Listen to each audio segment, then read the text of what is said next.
Sahana Vavatu, Sahanao Bhunaktu, Sahaviryang Karavavahai, Tejasvina Vadhitamastu, Ma Vidvishavahai. Om Shanti, Shanti, Shanti. Shraddha Traya Vibhaga Yogaha. So Shraddha is faith, Traya, threefold faith topic, the topic of threefold faith. What does my life look like? Is it in line with Krishna's vision of these Traya, of these ladder of these gunas, or is it at the lower end of the guna? So in other words, we want to go up the ladder of these three gunas that Krishna wants to tell us. And what's the bottom of the ladder? In the scriptural sense, what we call an animal. And what is the animal defined in the scriptures? Pashyati iti pashuhu. Pashuhu means animal. In other words, what is an animal? That which sees. So that is the definition of an animal, that which perceives. That's it, full stop, nothing else after that. In other words, it is blessed with the senses, but that's all it does. It just sees and perceives with its senses. Whereas, what's the definition of a human being? According to the term, the root is man. Man means to think. Manyate, he thinks. So in other words, that one who thinks. Thinks about what? Well, is thinking about what I'm saying right now. You know, how does this now relate to me? Am I thinking? You're saying to yourself, because you are a manushya, a thinking being. So in other words, we are thinking not only about the connection between chapter 16, chapter 17, but we are thinking also, how does this relate? And we're thinking, where can I use this, right? As a human being, what opportunities will I find to express this? Because you do not know how much you received until you have given. Think about that. You don't know how much you have really received and the quality of how much you have really assimilated until you have actually given. How can you know what you have received unless you have the capacity to spontaneously give? And what's more, what quality are you giving? And how much of it are you giving? Are you giving it only to those loved ones, or are you giving it even to those that you don't know through mere perception? Therefore, we can only know how much of this assimilation of Daiva Sampat, or how much we're not getting caught up by Asura Sampat, by seeing how much we are giving to our colleagues through our words, employees through our manager, through our parents, through our siblings. So again, I want to ask you this important question. How much are you giving of these lessons that are being taught in class? How much are you giving, and when are you giving, if giving at all? Do you have an opportunity to give, to demonstrate? Are you working with clients? Are you working at a job, or anything that involves through email communication, through siblings, through parents? How much of these classes are really coming out through your words? Before class, hi mom, hi dad. After the classes come, you give them a nice hug. You acknowledge that presence in them, the same presence that is lighting up your very mind, being an example for others. In other words, we no longer wait for others to go first. Who goes first? You go first. That's the way it works. It is your obligation to go first in the name of the knowledge acquired. So we are not Pashyati iti pashuhu, we are manushya, a thinking being. Now, let's talk about, moving on, the topics that this chapter will talk about is first the three gunas. So whenever we think of the gunas, just think of, in the context of chapter 17, intention. What kind of intention, and what is the quality of that intention? So the question is, what does intention mean? Attitude towards what you're going to do, but also your kind of your priorities in life. What you value. Yeah. Good. So your priorities, what do you consider important? So that's already stepping a little bit into the topic of faith, which I will cover. So Intention is also, what is it that I am determined?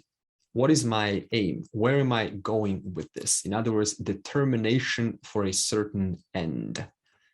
Determination to be in a certain way. Of course, the question is now, what will compel you to be in a certain way? Well, whatever that is, that's called the three gunas. But the determination to act in a certain way, to be in a certain way, to realize a certain vision, that determination is called your intention. So when we speak of the gunas, the three gunas, what are they? It is the intention through which I act. What is intention? Determination that is driving me to fulfill a certain vision. Question is, what is it that determines your vision? The education that you receive on the basis of Krishna's expositions, Krishna's lessons. In other words, Krishna will tell us what is the ideal vision of living by which you can plant the seeds of self-knowledge and therefore make your mind a lot more sublime and subtle, seeing the depth of realities. The more we fine-tune our mind, the deeper we can see through realities. What is sattva guna? Having an intention that is of a pure resolve. Pure resolve towards what? Towards myself, towards the world, towards my environment, towards all that I can experience. In other words, you are there to provide well-being. You're there to give all that you can according to your capacities. Sattva guna makes you feel cheerful. Whenever you feel cheerful and you feel good, you feel like you've done something productive, that is the effect of sattva guna. It also makes you joyful and just generally happy for no particular reason. No one really did anything to you. You're just happy, like kids, you have to do something to make them unhappy. But for an adult, you have to do something to an adult to make them happy. So something happening in between. So sattva guna is a pure resolve. I think projecting like a loving disposition, like just being loving towards others.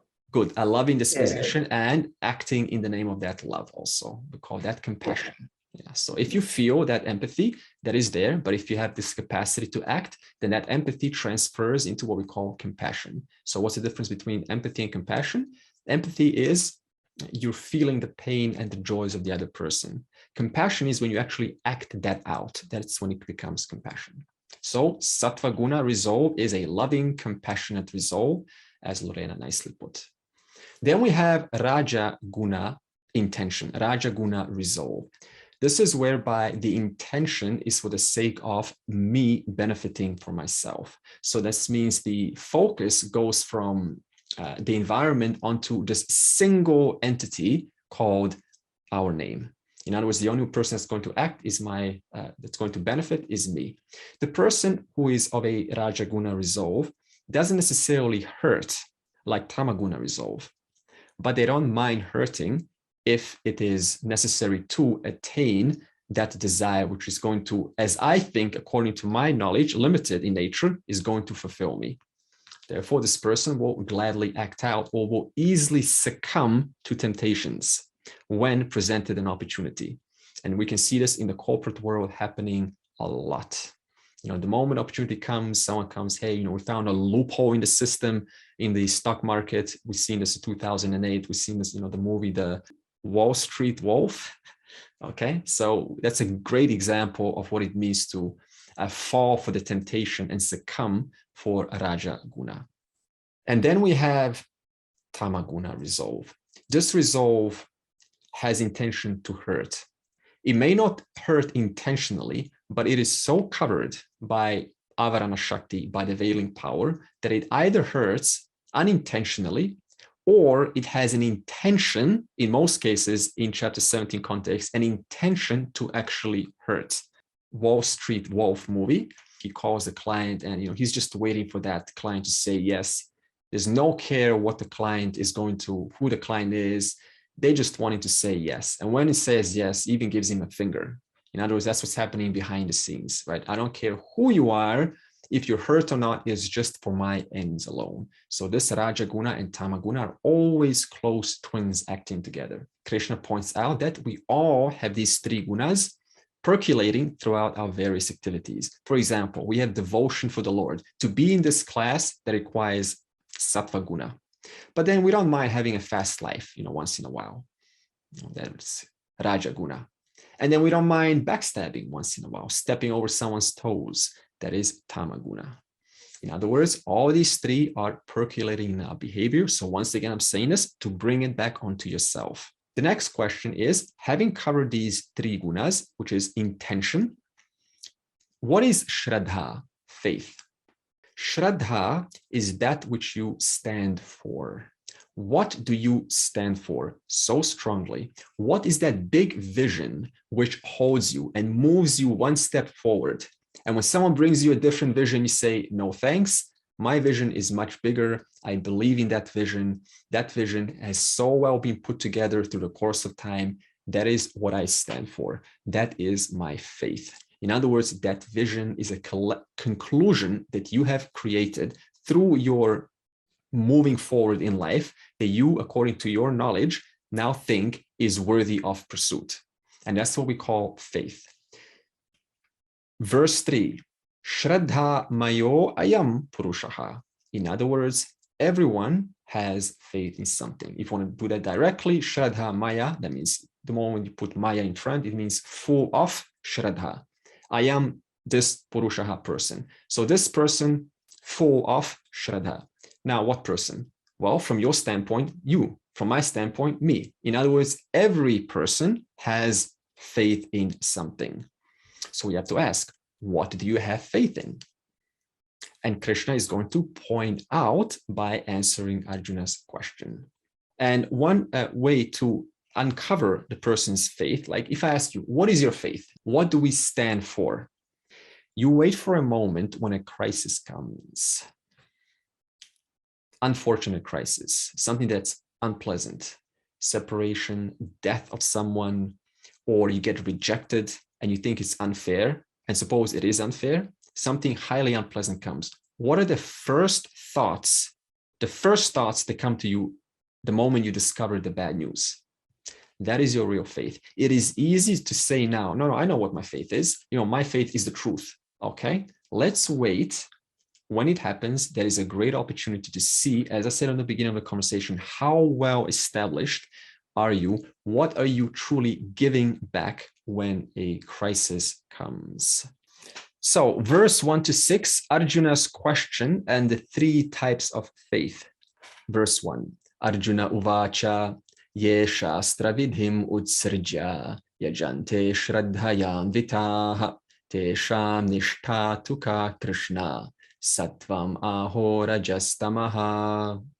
Verse 1, Arjuna asked, what is the status of those people who ignore the scriptural rules and worship with faith? Is it sattva, rajas, or tamas, O Krishna? Again, in the last verse, chapter 16, what did Krishna say? He said to Arjuna, the scriptures are required by their recommendations and suggestions. The person eventually purifies his or her mind and is able to thus assimilate the final teaching, as will be expounded in chapter 18, as we have already done in chapter 13, 14, and 15. That prompted Arjuna to ask another question, because Krishna just said, you need the scriptures to succeed in this journey. But what's the question now? Arjuna says, okay, then what about those who have faith in the Lord, who have faith in the truth? Right? They are good, respectable people, but they don't have access to the scriptures. Maybe because they do not have the literacy skills, maybe because they're in a third world country, maybe because they are born with autism or some kind of disease that is not preventing them from learning the scriptures, or they are not having any access to it because of maybe poor environment. Right? All of these conditions are true. What about them? Right? Why would the Lord put them on earth and not give them access to that manual through which they can attain the purpose for which they were born originally on earth? But what Arjuna wants to rationalize, he says, if they are truly devotional, and they are devotional according to the question that Arjuna is posing, that implies they are sattva guna, right? Because to to have the disposition for knowing the truth or devotion for the Lord implies you have a good intention for yourself, at least. You have a good intention of a higher resolve.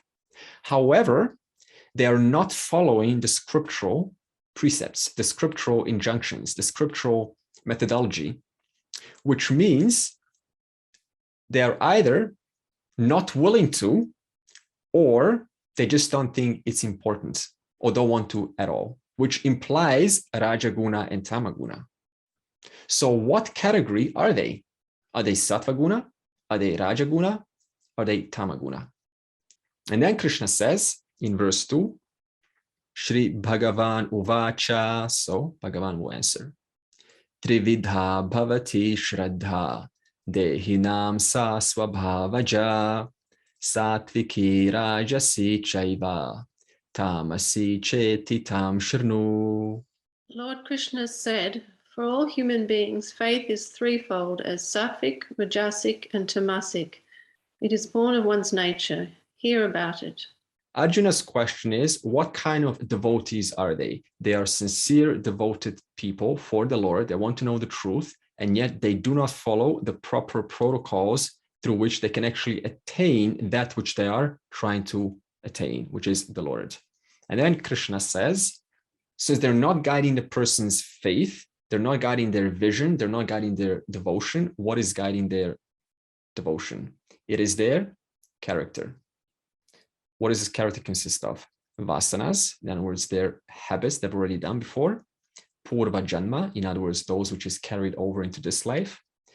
Person's background, person's family status, person's environment, what they learned in the school. All of these factors will determine what kind of devotion they have. So Krishna wants to say what kind of an object that the person worships will reveal what kind of faith they have. Is it sattvic faith, rajasic faith, or tamasic faith? Verse 3. Sattva nurupa sarvasya Shraddha bhavati bharata Shraddha mayoyam purushaha yo yat shraddha sa eva saha. O Arjuna, for everyone, faith is according to his or her temperament. A person consists of his or her faith. He is verily what his faith is. Krishna wants to say that your faith is determined by your childhood. The kind of environment that we're grown up in those first few years that we grow up, especially 0 to, let's say, 9 plus minus, whatever environment you're exposed to, that is going to set up a frame for the rest of your life. And this is why it's important sometimes.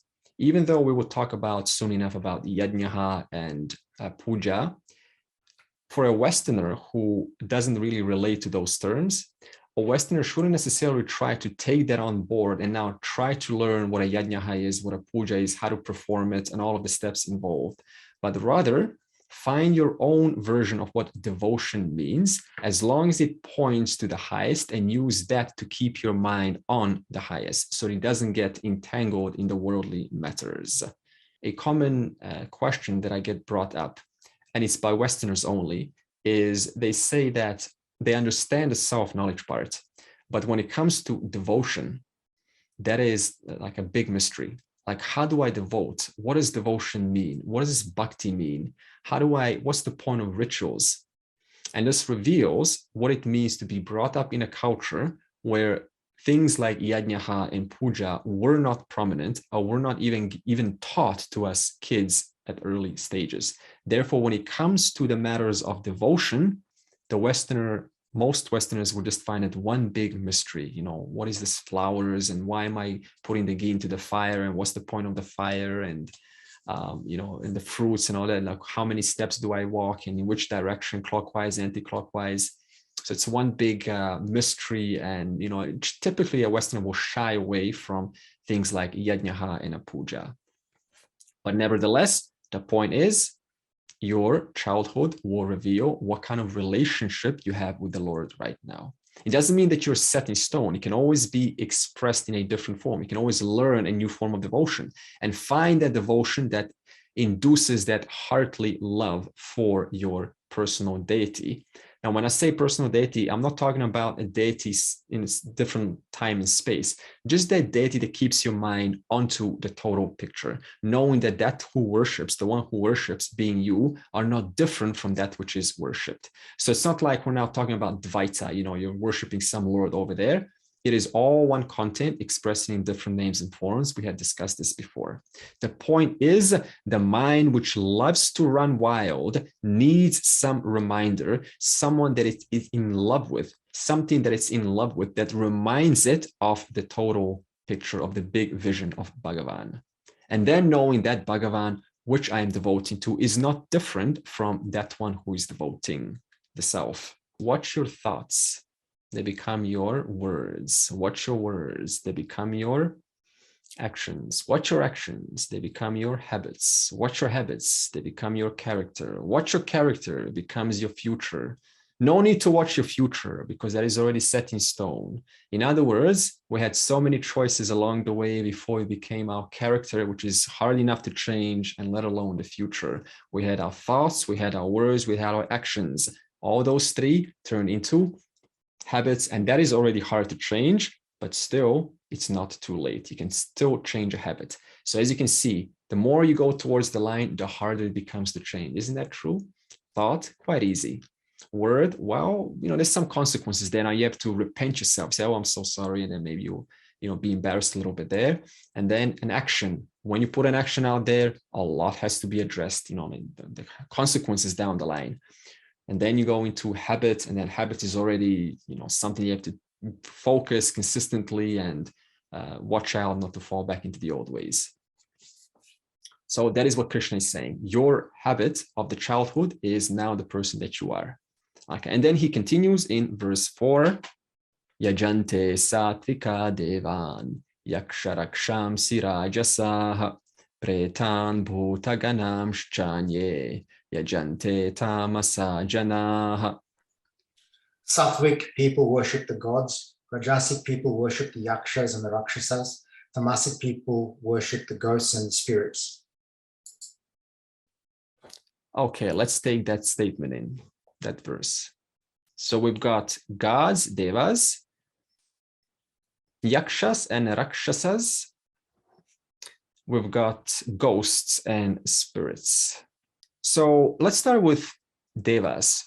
Again, a common misconception is in Hinduism, there is millions of gods. No, it is just a really intelligent system of accommodating different personalities which have the need to relate to an anthropomorphic god with a face. Second reason is because if I tell you, hey, let's worship the third law of thermodynamics, who's going to remember that 1,000 years later? No one. But what you will remember is Agni Deva, or the Kali Deva, or the Deva of the Devata of death, Lord Yama. In other words, we human beings relate with faces. The face and the character and the knowledge and the story attached to that face passes on generations. But what doesn't pass on is intellectual concepts like the third law of thermodynamics. In other words, a rishi, the difference between him or her and an ordinary human being is a rishi thinks 2,000 years from now to help the generations that are yet to come, but a philosopher thinks no more than just this lifetime, trying to show a little concept and prove how everyone else got it wrong. That is the difference between a big mind and a small mind who thinks it's thinking big. Therefore, when we talk about devatas and devas, what's the difference? Devas is the male, devata is a female. If you're a female, you may refer to males. If you're a female or a male, refer to females. It doesn't matter. There's a lot of characters to purchase and hold in your house to remind you of the big picture, the Lord. So the Sattvika worships the gods. The question is, how do you know whether your faith, what is faith again? Someone remind me. What is faith? Shraddha? Intention, isn't it? That's more like gunas. What is the intention behind your actions? Faith is what you stand for. Stand for that big vision that moves you forward, that you've built through the course of time. So Krishna is asking, how do you know what a person's faith is? How do you know what your faith is? How do you know what your friend's faith is? How do you know whether their faith is sattvic, rajasic, or tamasic? What he says, Krishna, speaking as the Lord, is you can't know directly. Why not? Because faith is a mental condition. It is a mental state of mind. What is there to say about one's thoughts when I cannot see them until I see them? How so? How they express themselves. In other words, Krishna says, you can only know by inference. What do I mean by inference? For example, I can tell you, I bet you $1 million right now that you have a great, great, great grandfather. Even though I've never met him, I know that. How do I know that? Because you wouldn't be here as a human being. In other words, just because you're here implies your parents are there, implies their parents are there, and so on down the line. I don't see it, perceive it directly, and yet we can know it by using perception. I see you, and then on the basis of perception, I can then infer using a certain logic, and we call that inference. The second example is, Krishna says, you can tell someone's faith by looking at, for example, the kind of movies they watch. What kind of movies do you watch? What kind of shows are you interested in? If you're watching shows about devotion, or, I just watched recently the story of Adi Shankara, the story of Chinmayananda. I think Jivita sent me that. I watched it about a year ago. The Sri Krishna series, Ramayana. All of these are wonderful cultural reminders, and they induce a sense of devotion in one's heart. I watch this all the time. What does this say? You don't know much about Andre, but you can say about Andre on the basis of what he watches. In that same way, I just need to see the kind of things that you watch, and I can tell already what kind of, or anyone can tell what kind of faith you have. You can also say that by the kind of friends that you hang around with. Are they talking, and what do your friends talk about? I just need to see that, and I can tell what kind of faith do you have. We can tell that by the kind of devotion or attitude you have towards eating. Sit down. Is it just yum, yum, yum, yum? Move on. Wash the dishes like nothing happened. Or you sit down, you have a little prayer, and you eat gently. And I see you eating gently and respectfully. By that, we can also tell someone's faith. How softly do we speak to another waiter? Suppose you take someone out to a dinner. You see them how they treat a waiter. I don't have to know much about the person. Just see how they treat another person, a stranger. I can tell a lot about them. You can also do that. In other words, inference is a highly powerful way to reveal much more directly than direct perception, because direct perception, you can easily fool someone. But those things which seemingly seem disconnected, they cannot be fooled, because it takes a lot of mind power to connect how the individual may expose me later on the basis of what I'm doing right now. They seem disconnected, but it's all connected. How you play a game with someone, take out a card game, chess or something. Do they get angry? Do they get frustrated? How I do one thing is how I do many things. A wonderful example to reveal someone's character by seeing how they do things that are seemingly disconnected. So Krishna says you can reveal one's faith through inference. Okay. And then Krishna further expounds, and he says that knowing that you can use inference, you can now use the same onto the kind of worship, the kind of puja. I'll explain this term later. The kind of worship or puja they perform on a daily basis, and how exactly do they perform it? With what attitude? Is it loud? It annoys everyone, or is it peaceful and quiet and respectful?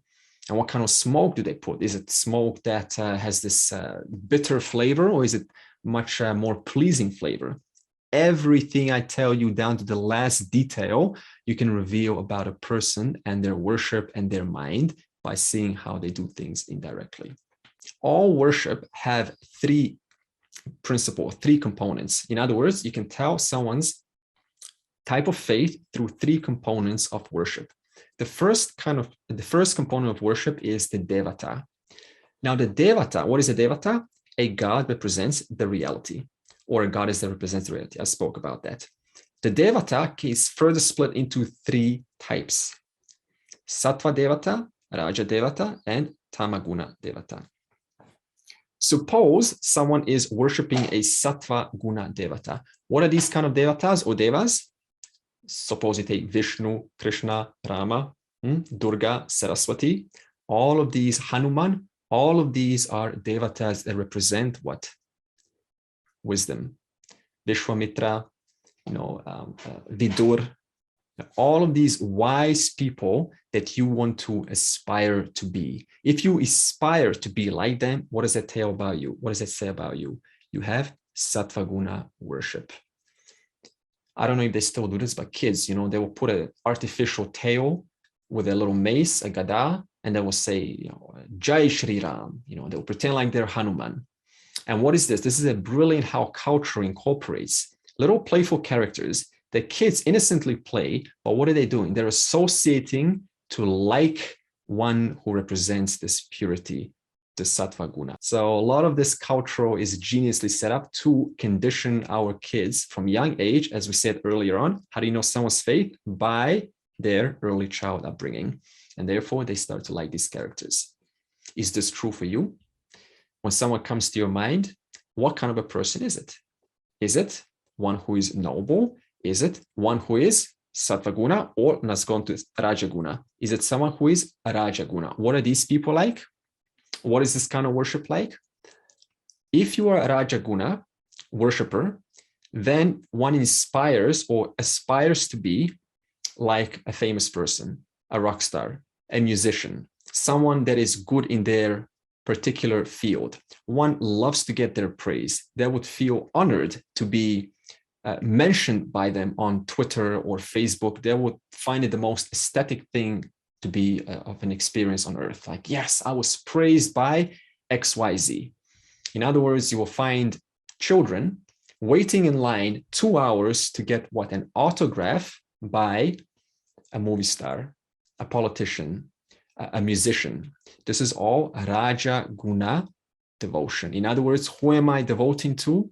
Someone who is of a worldly achiever, someone who is, a decent worldly. They may not be, indecent. They're a decent worldly achiever. That means the Raja Guna has been revealed like that. Tama Guna worship. And as the verse says, these are Bhuta Gana. In other words, what is Bhuta Gana? Host of living beings. Things like witchcraft, dark worship. Worship that is intended to hurt someone for the sake of one's own end. But you can see how we're going down the ladders, yeah? Divine worship, nobility, rajasic worship, worldly attainment, worldly success. And then we go even down, witchcraft, ghosts, spirits that are meant to hurt someone else or create a disfavor for them. When we say worship, it has 3 components. Number 1, devata. That's split into 3 components: sattva, raja, tamaguna. The second is what's called prakaraha. This is mode of worship. Now, what do I mean mode of worship? This is further split into 3 categories. Sattva guna. Practices are mental in nature. They are quiet. They are respect people's space, and they are very mental. When you go to rajasic mode of worship, then it becomes very loud. A lot of physical and verbal activities. When it comes to tamaguna worship, again, that involves that mode of worship, prakaraha, that involves hurting someone for your own ends.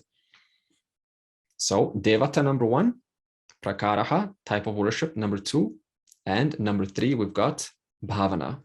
Bhavana is the intention behind the worship. Again, we've got 3 categories. It could be sattvic intention. This is whereby your whole intention of worship is spiritual growth. If that is your intention, that is sattva guna. Raja guna intention is gaining worldly accomplishments, which is nothing wrong with that, but there's a time for that also. But nevertheless, that is raja guna. And tama guna, once again, it comes to intention of hurting yourself or hurting someone else. Verse 5. Ashastra vihitam ghoram tapyante ye tapo janaha dambha hankara sanyuktaha kamaraga balanvitaha. Some people practice severe austerity, which is not prescribed in the scriptures. They are given to pretension and excessive pride and are possessed by the impulse of desire and attachment. So verse 5 is talking more about what we said, prakaraha, the mode of worship. And a rajasic mode of worship is the person will misinterpret what the scriptures are saying for their own ends, according to their samskaras. tamasic mode of worship will have total ignorance of the scriptures. In other words, they will just do whatever, pick up from any direction now and just do it, just for the sake of trying it out. We call this sometimes a spiritual seeker. Not to blame anyone, but they're just trying to find out what's working. But nevertheless, total ignorance of the scriptures. Let's talk about the tamasic mode of worship. You've probably seen hooks through the body. It may be a culture, but still it reveals the nature behind that kind of intention to actually put hooks, right, through one's own body and then call that some kind of a ritual, some kind of a culture. So we're not trying to put a culture down. We're just seeing how tamaguna innocently expresses itself even throughout what we call, quote, cultures, or starving one's body. This is all in the name of worship, trying to find God. So I'm going to starve my body. Common. We call this at one time a breathanarian. You heard that before? Breathanarian. That's whereby the person will eat less and less and less and try to live entirely on air. You can see how there's total ignorance of the scriptures, and thus the person misinterprets, and they say, let me enlighten this body, a typical category mistake, imposing satyam onto the mithya body. In other words, one sees the body as satyam, thus they try to enlighten the body by putting hooks through the body, by cutting limbs for the sake of offering to the Lord, or even, as I said, starving the poor body. You will even see this in Rishikesh. Most of the sadhus will eat mainly roti and dal for years. And when they hit 40 or 50, what happens? Malnutrition comes, right? Because roti and dal, that's not very nutritious foods. So in other words, this is the danger of not following or misinterpreting the scriptures and thus starving one's body or not looking after one's body, as I spoke about last week. Chapter 16, Purushaha, involves mental stability, physical stability, keeping yourself healthy, but also intellectual stability. So the basics are missing out in tamasic worship. We will even have climbing up the Badrinath. You will see amazing things there. One of the swamis has been standing for months at a time in a form of tapas, in the name of tapas, swollen knees, trying to be like Hiranyakashipu. He was once doing a tapas to be propitiated or to be given a boon by Brahmaji in a story so that he can be unconquerable. And so the sadhu will look at this and say, okay, so I'm just going to stand for months at a time. I don't know how they sleep, but they sleep somehow.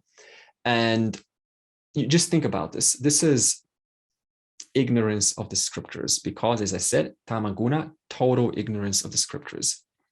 What's more, a Westerner or an Indian will go up there, and when they see these amazing feats, like someone without clothes in freezing weather, or submersing oneself in Ganga water for like 20 minutes at a time. I've also seen that. All of this is misinterpretation of the scriptures. Now, when the Westerner sees these amazing feats, like powers or halo around the head, if there is such a thing, it doesn't matter, even if it is. But what we're going to say, this is enlightened. This person's enlightened. Let's listen to him. He's not wearing any clothes. He's got powers. He's worthy of listen. In other words, ignorance, as I said some time ago, wherever there is ignorance, there is ignorance. Ignorance always flocks to ignorance. It finds ignorance as the truth, worthy of following. Would someone like to sum up for me what is tamasic mode of worship? Would it be right to say it's excessive and exaggerated? Excessive and exaggerated, yeah. And not backed up by any rational knowledge, any rational advice, just irrational, at least from the rational standpoint. And it's all justified in the name of, as Arjuna asked, what about those people who are sincere in their worship? So it's not like these are insincere. They're sincere. They want the truth, but it is not backed up by knowledge. Therefore, it is a tamaguna according to their character, according to their knowledge. Rajasic worship involves mainly gaining validation. This is about gaining skills to increase one's spiritual resume. So in other words, one's going to get maybe 2 hugs by the beloved Amma. And they will put on their resume, hey, I've got 2 hugs. Well, I got 3 hugs. the person will look at these spiritual practices as a means to an end to inflate one's sense of individuality. Therefore, they will go and seek those experiences out. Even if someone saw the vision of Bhagavan, it doesn't mean that their mind is pure. It's just a vision. In time, a small vision. Why are we saying this? So that when you go to these places and someone shows you something, stop. Bring back that candle of flame. Look at it through the eyes of the intellect. Objective eyes. This means nothing. It is what it is. It has nothing to do with me. It is just a power in a small amount of time in this vast world of one single individual.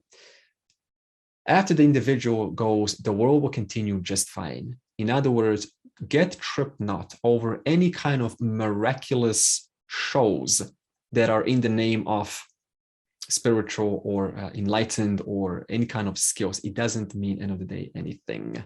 What really matters, as I started this conversation, is what do you give and how do you give it to those, especially who are not close to you. That's when the real character is revealed. Not how many powers I have and how many gurus I've met and what I've been through and how many hours I've meditated. That is utterly useless. What really matters is how are you with ordinary people in ordinary life, especially when someone challenges you, when someone confronts you. Do you still see that light in their mind, the same light that is shining in your mind? That's the real work. That reveals a true character. So all these, as the verse said, are in respect to Rajaguna, they're indicators of excessive pride, amanitvam, and they're also indicators of attachment or binding vasanas. In other words, violation of chapter 13, verse 7. Amanitvam adambitvam, ahimsa kshanti rajavam, acharyo pasanam shaucham, stairyam atma vinigrahaha. Now, verse 6 will summarize what we've just said. Karshayantah sharirastham bhuta grama machetasaha mam chaivantah sharirastham tan vidyasura nishchayan. These indiscriminate people torment the organs in the body, as well as me who reside in the body. Know them to be of asura resolve. So again, Krishna here is just highlighting specifically the tamasic mode of worship, the prakaraha. These people who are practicing either tamasic especially, but rajasic also, they are indirectly hurting the Lord. I don't say directly, but indirectly. Why are they indirectly hurting the Lord who is beyond all names and forms? Because names and forms in the form of the body, which is being put hooks through and being tortured and being stood up for months at a time, that body does not contradict the final reality. It is actually nothing but the final reality in the form of that body. In other words, the body is given as a temple. Would you now go inside a temple and start bringing in dirt inside the sacred temple? No, the body is given to you as your own temple. Buddha, he was a Brahmin scholar. Yeah. And he fasted until he nearly died. So was he doing a wrong thing? I mean, but the good thing came out of that, though. So good. So again, see, there's so many exceptions you can bring forward to this. Sometimes going to the extreme for that personality won't work. So again, don't look at this as an absolute. If the person does extreme, then they are destined to fail. Sometimes the extreme will lead the person to discovering that they actually don't need such an extreme. Therefore, they will change their approach. Aharastvapi sarvasya trividho bhavati priyaha yajnastapastatha danam tesham bhedamimam shrnu. Food liked by everyone is also threefold. So also are yajna, austerity, and charity. Hear about their division. The verse will talk about food, ahara, bhojanam. It will talk about yajna. It will talk about austerity or tapas. It will talk about danam or charity. By now, Arjuna's question has been answered. So chapter 17 is over. Oh, no, there's a little bit more. Because what is the purpose of a teacher? He or she always looks a little bit more than the student has asked, because there's more connections to complete the whole equation. Therefore, Krishna brings 4 more topics. Food, we all know. let's talk about this term yajnaha. In fact, there is no such concept in the West as yajnaha or puja. So just to give you some context, what is a prayer? A prayer is a relationship with your Ishtadeva, with your personal deity. But what does a prayer involve? It involves simply putting your hands together, or maybe you have a different way, it doesn't matter. Generally putting your hands together and asking something. Yes? When it comes to yajnaha or puja, there's another process there. And that process is giving. In other words, you're offering and then you're asking. So the difference between prayer and yajna and puja, we can look at these two as a more sophisticated, more refined way of having a meaningful exchange with the Lord for the sake of receiving his grace. Prayer is just the same. Now, what's the difference between a yajnaha and a puja? A yajnaha was invented about 3,000 years ago, and it is a Vedic concept. It is whereby you have you're offering to the devas. A puja was invented about 1,000 years ago, and it is a concept that belongs to the 18 Puranas. So in other words, puja came later after the yajnaha. Both puja and yajna consist of two processes. One, firstly offering to the Lord, and then once that connection has been made, that relationship has been made, then you ask for his helping hand. Now, why would you be offering something to the Lord that doesn't need anything? Because the Lord is all knowledge, all power. What can he possibly want? We have to cover that. It's not that you're offering because he needs something. It's that you're setting a mental frame whereby when it comes time to ask, it has a lot more meaning than when you just put your hands together and ask. Isn't it true those things that take a little bit more effort, they actually provide a greater sense of connection when it comes to receive, right? So in other words, you're taking your time or effort to establish a connection with the divine. And that's called the process of giving. Because what is giving? Humility. In other words, hey, Lord, I am humble. I'm taking my time to give you something. I'm putting effort to actually, before asking you, I'm going to put some effort into it. That's humility. Once the humility is there, your mind is ready to what? Ask. If I don't induce that humility by giving, then what am I asking? Or how am I asking? Probably with a Raja Guna mode of worship, a little bit of arrogance, a little bit of selfishness. So once again, culture is there for us to guide us the right approach to asking. The yajnaha involves three mediums by which it's undergone. It involves the medium of communication, which is the agnihi. Usually agnihi, they will like agnihotra and havan. All of these are rituals. So it's a ritual. But it will involve the communication by which I contact the devas. It will involve the mantra, and it will also involve the offering, which is the soma. Why is it that we give offerings to the fire? What's the meaning behind that? The meaning behind it is, what is fire? It's an element. So you might as well just give it to the earth. You can give it to the water. You can give the banana, the fruits, the ghee to the air. But what would it look like if you throw a banana in the air? What would that look like? It hits someone's head, and then the brahmana has to now do a prayashchitta for that. Or you put it in the ground. You just bury these fruits in the ground, and then you have to dig, big hole, and then put the soil back up. Or you throw it into the water and make pollution.